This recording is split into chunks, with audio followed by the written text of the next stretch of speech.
Hi, I'm Hope. I play Francesca. Hi, I'm Chelsea. I play a reimagined Dante, Dantina. And I'm Caroline, creative genius of this production. I play Virgil, reimagined to be Virgin.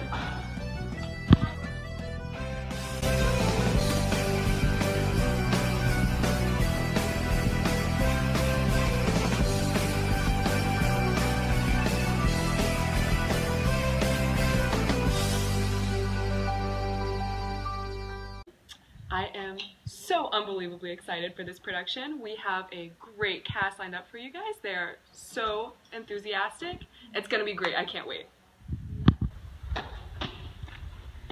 Hi everyone, welcome to Millennial Studios, founded, owned, and funded by yours truly. I'm so excited for our upcoming production, Concept.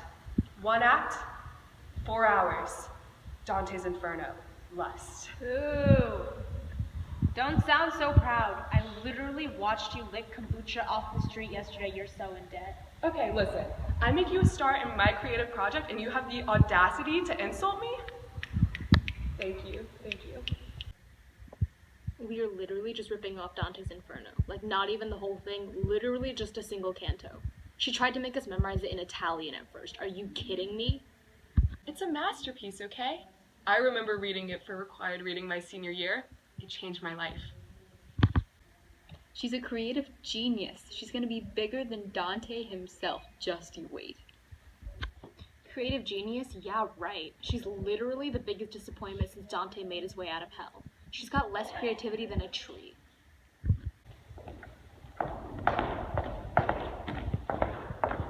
Who are these, my ladies, whom the dark fury of the tempest drives? The first is Queen Semiramis, who ruled much land, but was slave to luxury. That soul is Dido, suicide for love, unfaithful to the ashes of her spouse. Wait, what the actual hell is this? Like, seriously, what is this? What does Dante say about the sin of lust? Well, Dante says if you're not a literal nun, you are going straight to hell. Straight to hell. I mean, it's not like you go to hell just for having desires, because Dante's not that dumb, and hell can't afford any further overpopulation, but the second you act on those desires, you send a little racy text, flash a suggestive body part like, God forbid, a shoulder, you're going straight to hell. Bye-bye. If possible, I'd gladly speak with those two spirits drifting in the wind. Two spirits drifting in the wind, who seem to float so lightly as they pass. Ask them to pause, for love's sweet sake, and they will come. Oh, wearied souls, if none forbid it, come and speak with us. Oh, gracious living creature, of what you wish to hear will speak to you. Love, the swift conqueror of gentle hearts, inflamed my lover with the carnal lust. Love, who makes the beloved love in turn enchanted me and sealed our common doom.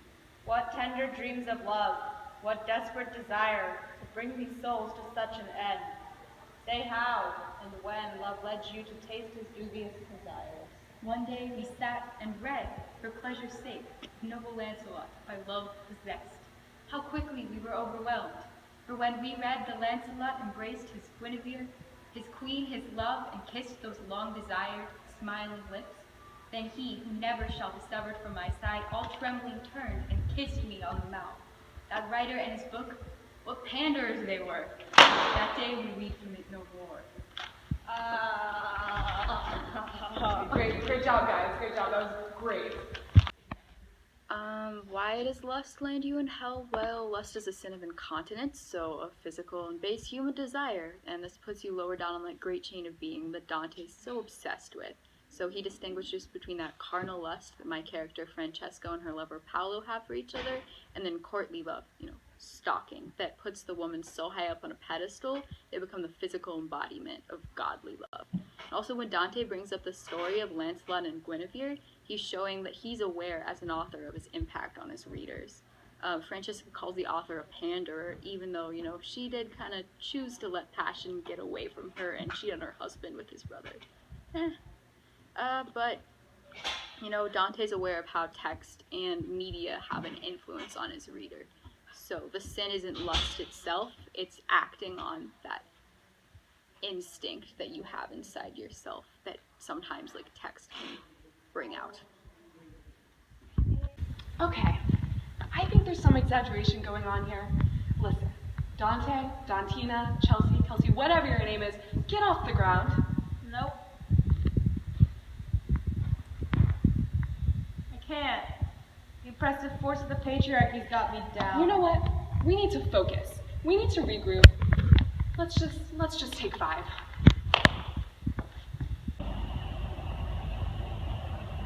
Have you guys seen the Daily Mail Snapchat story today? It's disgusting. Dante would have been horrified. Thanks to their presence on social media, tabloids reach a larger audience than ever. On Snapchat, tabloids like Daily Mail switch rapidly back and forth between praising young, attractive women and shaming them for their sexuality. 16-year-old Kaya Gerber, daughter of Cindy Crawford, is sexualized frequently thanks to her recent rise to fame as a model. Daily Mail took photos off of her social media to comment on her bikini body and made remarks about her legs from a paparazzi photo of a smoothie run. No matter her age, Kaya's status as a celebrity makes her fair game for sexualization. When publishing Rihanna's promo photos of a new Fenty product, the Daily Mail sexualizes her advertisement even further with, of all things, her knees. Though playful, there's an undercurrent of shame in the caption, as it calls her a show-off and a tease for revealing her legs, even though they're barely visible in the pictures. An article about paparazzi photos sexualizes Kim Kardashian as she is scantily clad and therefore nips out for candy, all because they managed to get a photo of her doing a mundane task. The image is completely stripped of context, but the caption once again subtly shames and sexualizes at the same time by emphasizing Kim's clothing choice, therefore justifying it. Tabloids make it clear a woman can't express her sexuality or act on lust, but instead must make herself an object to be lusted on. In modern society, the sin as a woman is falling to either side of the narrow line of acceptable behavior. If she doesn't make herself available enough, she's a prude. But if she expresses desires of her own or even just looks different from the established norm, she's exhibitionist, a slut. The worst part is that this message reaches a wider and younger audience than ever before. By publishing on Snapchat in a condensed story format of full articles, tabloids and other publications actively attempt to reach our age group on one of the most popular social media platforms for teens. We can now watch our friends' Snapchat stories and learn the sexual double standard of modern society all in a minute or two. I'm sure it's nowhere near as bad as the stuff on my Instagram feed. All I see are these 12-year-olds lip-syncing to songs that aren't even theirs while body rolling. I feel disgusting just watching it.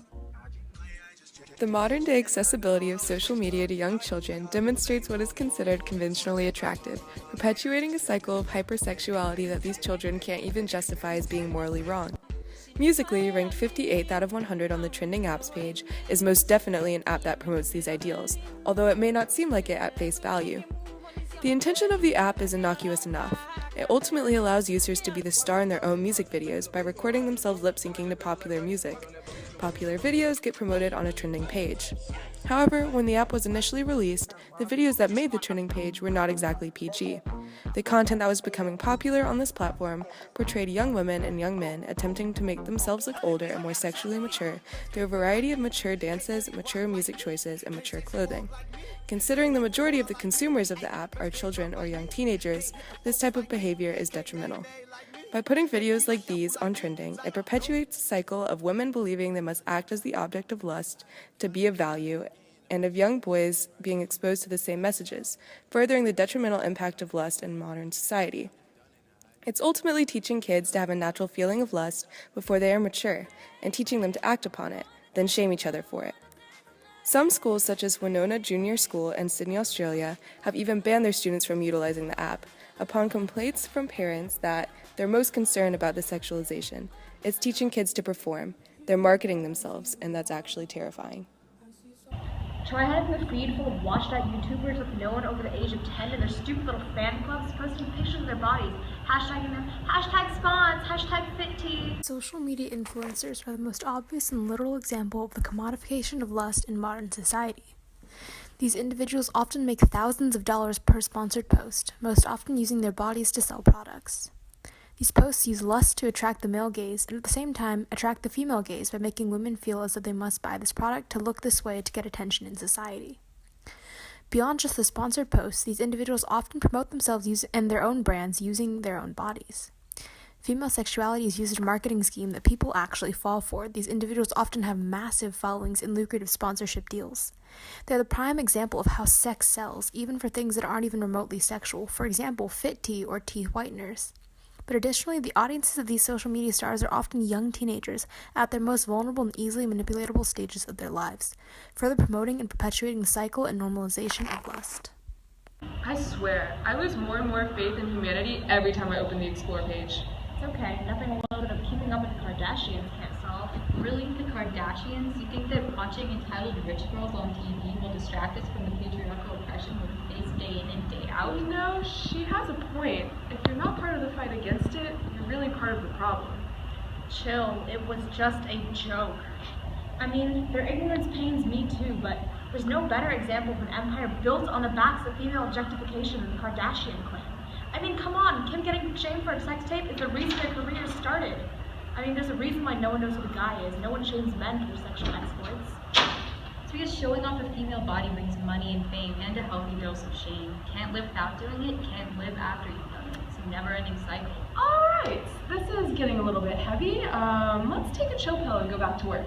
Yeah, okay, but is 13th century sexism really any better? Well, I guess it's your call. The line was much clearer back then. If you do the do for any reason other than baby making, you're going straight to hell. And nowadays, we women get shamed for everything under the sun, for doing the do and not doing it at all. So really, the world now is double the shame for half the fun. Alright, for real this time, back to work. I wouldn't pay half of my left big toenail to watch this production.